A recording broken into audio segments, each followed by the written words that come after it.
देखा तो दूध से नहलाया जा रहा, लोगों ने भगवान को नहलाते हुए दूध से देखा था, शिवलिंग पर दूध चढ़ाया जाता है, लेकिन आपको इतना प्रेम मिल रहा है महाराजगंज से, क्या कहेंगे इस पर? देखिए अभी फरवरी में मेरा 25 साल लगा है।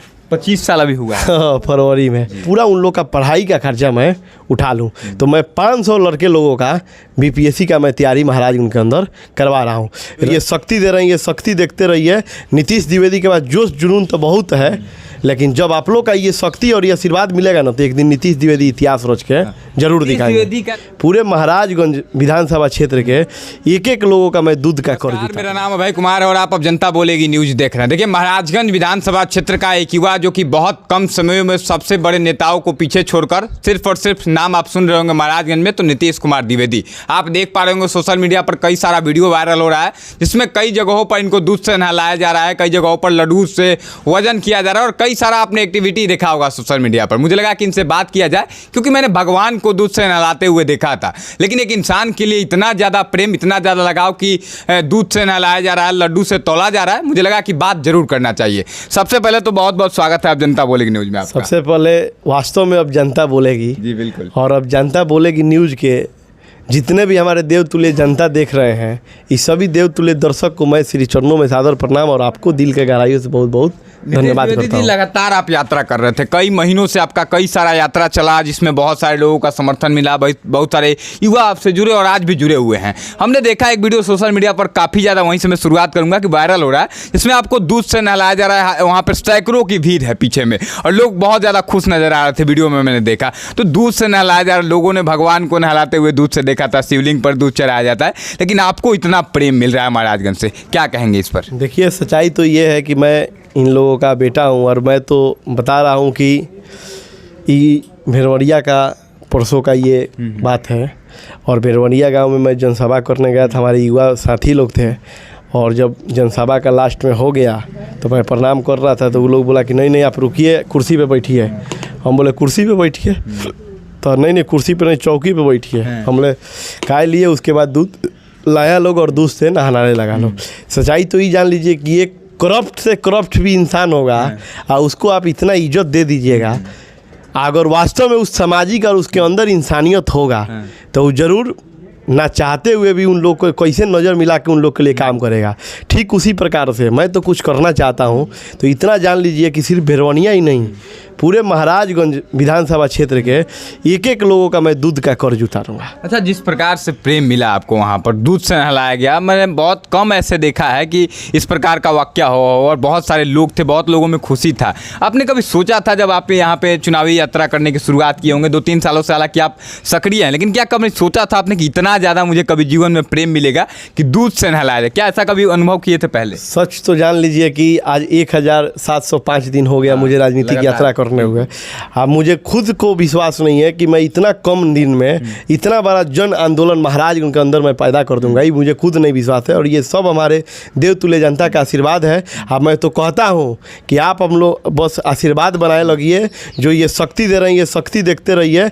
नीतीश द्विवेदी के बाद जोश जुनून तो बहुत है, लेकिन जब आप लोग का ये शक्ति और ये आशीर्वाद मिलेगा ना तो एक दिन नीतीश द्विवेदी इतिहास रच के जरूर दिखाएंगे। द्विवेदी का मकसद क्या है? नीतीश द्विवेदी ग्राउंड पर उतरे, जन आंदोलन कर रहे हैं, घूम रहे हैं, धूप में बारिश हो छाँव कहीं रुक नहीं रहे हैं, लगातार आपने बताया कि 1000 से ज़्यादा दिन हो गया मैं लगातार यात्रा पर हूँ। आखिर मकसद क्या है? महाराजगंज के लिए क्या सोच करके आए हैं कि महाराजगंज में लगातार सक्रिय राजनीति में है? इतना सक्रिय अभी कोई नहीं है। देखिए सोचा तो बहुत कुछ हूँ, अब मैं सच मैंने बताऊं कि देखिए मैं तो मान लीजिए युवा भी हूं और मैं अभी कुछ भी कहूँगा तो 4 लोग चर्चा करेंगे क्या है वो भी लड़का भी का बोल रहा है इस टाइप का। तो सच्चाई ये है कि तो चुनाव वर्ष ये है, 1 महीना बाद तो वोट गिरवे करेगा और उसके बाद मुझे मौका मिलवे करेगा। तो आप देख लीजिएगा कि मैं क्या क्या करूँगा और क्या मेरा सोच है, क्योंकि अभी ये इस समय बोलना उचित नहीं है, नहीं तो लोग कहेगा कि वोट लेने के लिए बोल रहे हैं। हम बोलने वाले नेता नहीं हैं, हम करने वाले हैं। लेकिन अभी तक भी आपने बहुत सारा, मैंने देखा है, मैंने कई जगहों पर गया तो लोग मुझे पकड़ के ले गए कि आप लाइब्रेरी दिखाइए। हम गए थे पब्लिक ओपिनियन करने, क्षेत्र की जनता से बात कर, लोग कह रहे हैं इसको क्यों नहीं दिखा रहे हैं आप, तो मुझे दिखाना पड़ा। लाखों लोगों ने उस चीज़ को देखा भी, तो आपने लाइब्रेरी फ्री करा दिया है, कई जगहों पर बच्चों को पढ़ा रहे हैं, तो ये सब काम आप अभी कर दिए, लेकिन आप बोलते नहीं है, कहते हैं कि दिखाएंगे अभी। देखिए सच्चाई तो ये है कि मैं बहुत पहले अपने देश के प्रधानमंत्री जी का एक भाषण सुना था। उस भाषण में उन्होंने बोले थे कि अब हम गांव को गोद लेंगे और उसको मॉडल गांव बनाएंगे। लेकिन आज तक ले कौन गांव मॉडल तो बन नहीं पाया। तो मैं सोचा कि क्यों नहीं, जितना मेरा शक्ति है, जितना मुझे जनता ने आशीर्वाद दिया है, उसके हिसाब से मैं कार्य करूं।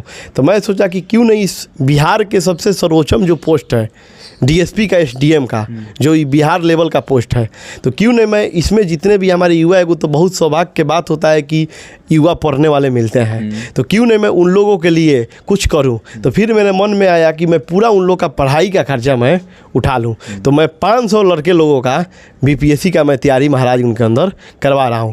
रही बात आप लाइब्रेरी का कर रहे हैं, तो कई जगह ऐसा बुक है, मैं गया ऐसा ही एक जगह लाइब्रेरी में कुछ खाने के लिए, तो जब मैं नीचे खा रहा था तो कोई बोला कि ऊपर में आइए, सब लाइब्रेरी में बच्चे लोग पढ़ाई कर रहे हैं। हम जब गए तो हम देखे कि कितना माने उमंग से, कितना जोश से बच्चा बैठ के खूब अच्छा पढ़ रहा है।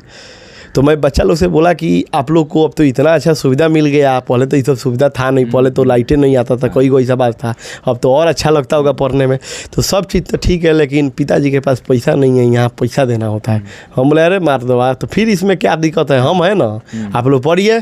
फिर लाइब्रेरी वाले को, मालिक को बुलाए, हम बोले कि सब लोग को बुलाइए, मैं इन लोग को फ्री करूँगा। फिर उसको देखा देखी और भी कुछ युवा साथी मुझे बोले, तो मान लीजिए मुझे तो सबको मैं एक बराबरी देखता हूँ, तो ऐसा ही करके जो जो मुझसे बोलता गया उसका मैं फ्री कराते गया, और तब से लाइब्रेरी फ्री चल रहा है। एकदम चल रहा है एकदम। एक और सवाल है हमारा, क्योंकि बहुत सारे लोग कहेंगे कि आपने ये क्यों नहीं पूछा कि चुनाव है तो ही हुआ है, क्या चुनाव बाद यह फ्री रहेगा या चुनाव बाद इसको हटा दिया जाएगा? बहुत बड़ा सवाल है। देखिए सच्चाई तो आप एक बात जान लीजिए कि आज से 2 साल पहले मैं मस्जिद में ईंटा लगाया था 8.5 लाख रुपया में। उस समय चुनाव नहीं था, उस समय लोकसभा का भी चुनाव नहीं था। और रही बात, कोई कुछ करना चाहता है, कोई कुछ खोजना चाहता है, कोई महाराजगंज के लिए कुछ बनाना चाहता है, तो कमेंटबाजी तो होगी, क्योंकि हमको साबित करने का भी बहुत ज़रूरी है।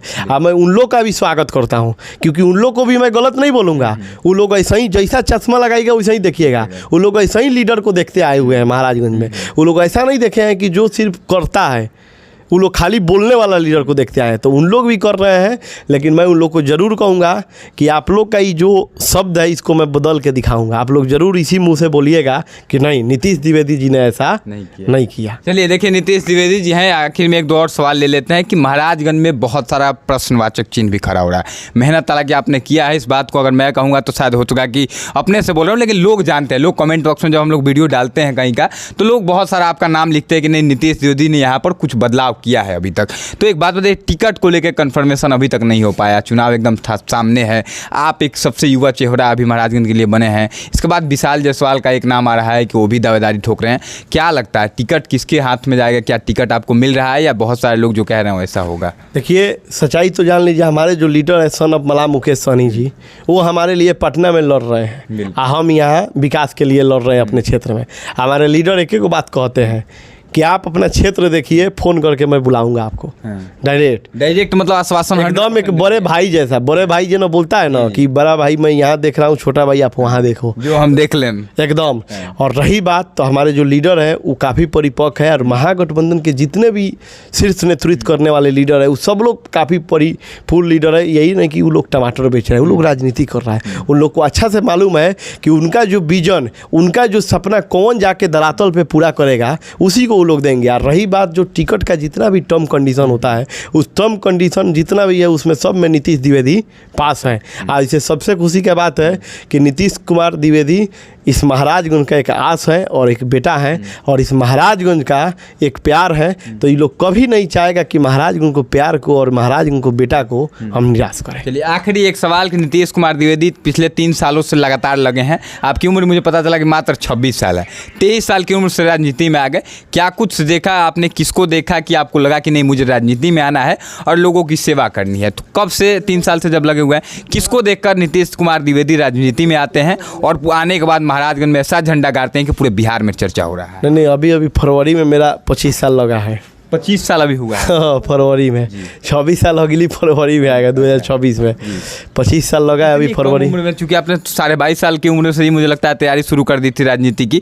क्यों, कैसा, कब लगा आपको कि राजनीति में मुझे आना चाहिए, और किसको देखा, बेस्ट नेता किसे मानते हैं, जिसे देखा आपने और मुझे लगा, आपको लगा कि नहीं मुझे भी राजनीति में आना है और कुछ करना है, और आप आए भी और आकर के ऐसा झंडा गा रहे हैं कि पूरे महाराजगंज का चर्चा आज पूरे बिहार में हो रहा है? देखिए सच्चाई तो आप ये जान लीजिए कि ये कई वर्षों से चलते आ रहा है, हम लोग के पूर्वज, हम लोग के भगवान से चलते आ रहा है। जब प्रभु श्री राम भी 22-23 साल की उम्र में जब धनुष तोड़ने गए थे ना, तो बड़े बड़े राजा बैठे थे, कई देशों का, विश्व का बड़ा बड़ा राजा लोग बैठे थे और बैठ के हंसते थे कि तो भी बच्चा है, ये क्या तोड़ेगा, ये तो अभी बच्चा है। लेकिन प्रभु श्री राम जितना प्यारा कोमल कोमल हाथ था, उतना ही कोमल कोमल हाथ को धनुष उठाए और उठा के तोड़ दिए। वो इसलिए तोड़ दिए कि उस धनुष को उठाने का और सीता जी का शादी का हक सिर्फ उन्हीं को था, इसलिए वो किए। और बाकी जितने लोग आए थे, ये सब लोग टम्पोरिया लोग थे। तो हम 12 पाँव देख के नहीं डरते हैं, हम चिट्टी टाइप के आदमी हैं। 12 पाँव हाथी का जरूर रहता है, वो एक जगह पाँव रख देगा तो 50 चींटी को मार देगा, लेकिन आइडिया तो चींटी घुट जाएगा ना तो 12 हाथी को पटक देगा। तो सच्चाई यही है कि युवा, आज मान लीजिए कि भगत सिंह जी के चाहे विवेकानंद जी, जितना सब लोग कौन थे, युवा थे। और युवा में वो लोग महामानव बन के चले गए। तो युवा जब जब भी सोचता है, जब जब शुरू करता है तो इतिहास में ज़रूर लिखाता है। अब मैं तो कहता हूँ कि मुझे तो सौभाग्यशाली है कि मैं इस धरती पे पैदा लिया हूँ। ये महाराजगंज, सिवान, छपरा, गोपालगंज की धरती मुझे मिला है, ये बिहार का धरती मुझे मिला है, क्योंकि ये तो शुरू से ही इतिहास लिखने में काफ़ी इसका पूरा विश्व में नाम चलता है। तो इसी में मुझे आया हूँ, तो मुझे लगता है कि ज़रूर अगर अच्छा पाना मिलेगा तो अच्छा ही राइटिंग बनेगा कि ना। तो मुझे आए हैं तो मुझे लग रहा है कि मैं कुछ अच्छा करूँगा। चलिए, नीतीश कुमार द्विवेदी हैं जो कि लगातार महाराजगंज विधानसभा क्षेत्र की अगर आप बात करेंगे तो मुझे लगता है कि बहुत सारे लोगों का नाम, हालांकि अब आपको चुनाव के समय में देखने को हो सकता है मिले, लेकिन पिछले 3 सालों से लगातार कई सारा पदयात्रा इन्होंने किया, कई सारे लोगों से मिले, समस्याओं को सुना और कई सारा, अभी किसी पद पर नहीं है फिर भी बहुत सारे कार्यों को अपने स्तर से निःशुल्क करवाने का काम करे। हालांकि आप क्या सोचते हैं महाराजगंज विधानसभा के बारे में, किसको लगता है कि टिकट आपको यहाँ मिलना चाहिए, कौन ऐसा नेता है जो कि आपके लिए आवाज़ उठा रहा है और आगे भी उठाएगा, इस बात को कमेंट बॉक्स में लिखिएगा। इनकी बातों से अगर सहमत है तो इस वीडियो को शेयर जरूर कीजिएगा। जय हिंद।